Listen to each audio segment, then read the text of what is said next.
what's up? Welcome back dito sa ating channel dito sa Mobs TV. Alright, so tayo nagbabalik ulit mga babayan at ngayon pag-uusapan natin ang mga balitang ating nakalap, no? Eto na nga, no, medyo nagkakagulo na po, no, dyan po sa paligid ng Taiwan, mga kababayan, no? Matapos nga pong magsagawa ang China, no, ng 2 araw na war games, no? Lumusob po yung mga tropa ng China, no, dyan po sa teritoryo ng Taiwan. At dyan po ay nagsagawa sila ng mga war games. Ito po ba, no, ay paghahanda, no, dito sa pagsakop ng China sa Taiwan. Okay? At ito naman mo, mga kababayan, ay nagtalaga ng mga nagkagirian sila, no, yung Taiwan at saka yung China. Mga kababayan, dahil nga po, lumalapit na sila sa teritoryo ng Taiwan, sinita po sila, no, ng mga tropa ng Taiwan dyan po sa kanilang karagatan. Sinita po yung China, mga kababayan. Okay? So yan ang ating alamin at pag-uusapan. Pero syempre bago ang lahat, please don't forget to subscribe at pakilike na rin po ang ating video. Maraming salamat po. At huwag na natin patagalin, umpisa na natin to. Alamin natin, no, ano nga ba ang nangyari at nagpang-abot, no, etong mga barko ng China at Taiwan, no, at lulusubin na nga ba ng China, no, etong Taiwan. Okay? So alamin natin yan. Let's go. Kamataan sa kanluran ng Panatag Shoal ang isa sa pinakamalaking barko ng China Coast Guard. Oh. At batay sa satellite image na inilabas ng isang security expert. Kasama nito ang isa pang barko na dati nang bumangga sa isa sa mga resupply boat ng Pilipinas sa West Philippine Sea. Ang mga barko namataan sa gitna ng joint drills ng China sa palibot ng Taiwan. Saksi si Chino Gaston. 3 araw matapos manumpa sa pwesto ang bagong Pangulo ng Taiwan na si Lai Ching-te. Nagdaos ng 2 araw na war games ang China sa Taiwan Strait at sa paligid ng Taiwan. Okay, so eto mga babayan, no, yung sinasabi ng China dati, netong mga nakaraan, no, na magsasagawa sila ng mga ganitong klaseng exercises dyan po sa Taiwan. At eto po mga kababayan, no, pinaghahandaan din po ng Taiwan. Okay? So pinaghahandaan ng Taiwan na baka nga, no, yung mga ginagawang exercises ng China o military exercises o naval exercises ng China na pagsakop lang di umano, no, diyan po sa Taiwan.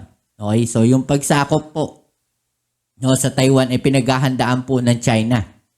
No? Ang ginawa po ng Taiwan, mga kababayan, gumawa rin po sila ng simulation na baka etong joint exercises, no, tinuturing lang na exercises pero baka bigla silang i-invade, no? Baka biglang salakayin yung Taiwan at yan po yung pinaghahandaan ng Taiwan noong nakaraan na siya naman kinagagalit ng China. Okay? Nagagalit sila dahil naghahanda yung Taiwan sa pagsakop ng China. No? Yung simulations lang, kunyari, no? Tapos bigla silang sasakupin. No? Nagalit yung China doon, mga kababayan. No? Pero eto, no, sila mismo yung gumagawa ngayon. No? Yung China mismo. Pero mas nauna yung China na gumawa ng mga ganyang klaseng drill exercises dyan po, no, sa paligid ng Taiwan. Abay, syempre, no, matatakot yan Taiwan. At maghahanda sila na baka nga naman isang araw yung mga drills at mga exercises na yan biglang magkatotoo na gawin ng China.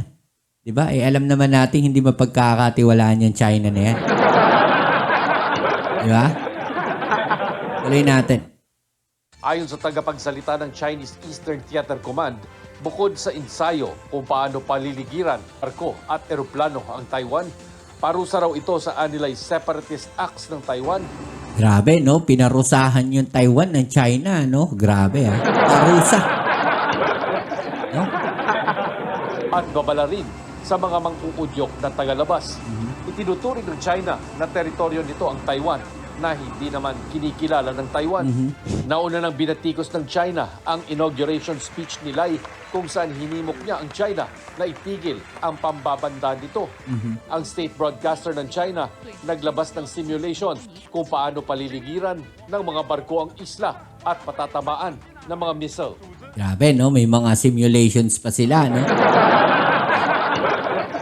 Talagang binabantaan nila itong Taiwan, no? talagang tinatakot nila, tineterrorize nila, no? Itong Taiwan, mga kababayan. Okay? Yung mga ganitong klaseng simulations, no? Ang sistema lang naman kasi talaga niyan, para takutin yung mamamayan ng Taiwan. No? Pananakot po yan, mga kababayan. Okay? Na ganyan nila aatakihin yung Taiwan. Pero simulations lang to, mga kababayan. Siyempre, hindi naman yan na actual na gera, no? No, hindi po yan yung actual. Simulations lang po yung ginagawa na yan. At syempre, dyan sa simulations na yan, no, talaga namang maganda yung pag-atake ng China. Diba? Sa simulation lang yan eh. So, yan po ay pananakot ng China sa mga mamamayan ng Taiwan para hindi nila suportahan, no? Itong bago nilang presidente ng Taiwan, no? Yung bagong pinuno ng Taiwan para bumaliktad sila. Dahil natatakot sila na magkagera. So, yan po, no, yung talagang propaganda ng China. Ganyan sila magaling, no, magpalabas ng mga propaganda. Sa gitna ng military drills ng China, nagpalipad din ang Taiwan ng mga fighter jets. Yan, no? Nag-deploy ng mobile air defense system at surveillance drone. Grabe. Niradyohan din ng Taiwan Coast Guard ang barko ng China na napalapit sa kanilang border. Ayon sa isang senior security official ng Taiwan, nagsagawa ng mock attacks ang mga Chinese bomber sa mga barko sa silangang bahagi ng Bashi Channel na naghihiwalay sa Taiwan at Pilipinas. We do not want to speculate, but we are also on our end monitoring the situation. Anything that transpires around us should be watched keenly and observed. Kaya nga po nagagalit din yung China, mga kababayan, no? Pag naggagawa tayo ng fortifications dyan sa north side ng Pilipinas, no? Dyan sa mga parte ng Batanes area, no? Yung mga fortifications na ginagawa natin dyan, no? Pagpapalakas ng ating puwersa o depensa dyan sa north side. Okay? Kaya nagagalit din yung China dahil nakikita nila, no, dumidepensa na, no? Ngayon pa lang nagre-ready na yung Pilipinas. 'Di ba? At talaga naman pwede, no? O posibleng maapektuhan tayo. No? Pag nagkagulo yung China at Taiwan. Okay? Pwedeng maapektuhan tayo diyan at posible talaga, no, na maapektuhan tayo dahil habang nagkakagulo sa Taiwan, darating ngayon yung mga suporta, no, lalong-lalo na ng Amerika. At pag dumating yung suporta ng mga Amerika, no, dadaan po dito yan sa atin. Okay? At mula po dyan, pwede nilang atakihin ng China yung mga barko ng Amerika. At talaga namang dito sa West Philippine Sea, magkakaroon ng malaking kaguluhan yan. Okay? So, hindi natin alam, mga kababayan, kung saan posibleng mag-umpisa, no, ang isang malaking kaguluhan. Pero, isa lang ang malinaw dito. China ang nagsimula ng malaking kaguluhan dito sa Southeast Asia. Yun lang po ang isang malinaw na detalye po dyan. Because it may or may not have an effect on us.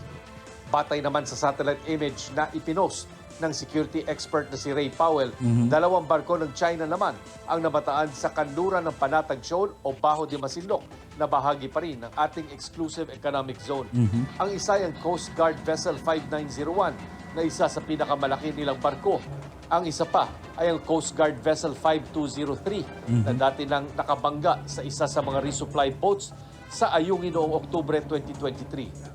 It is 50 nautical miles from Scarborough Shoal, from Bajo de Masinloc. The actions, the response will be at the NTF-WPS level.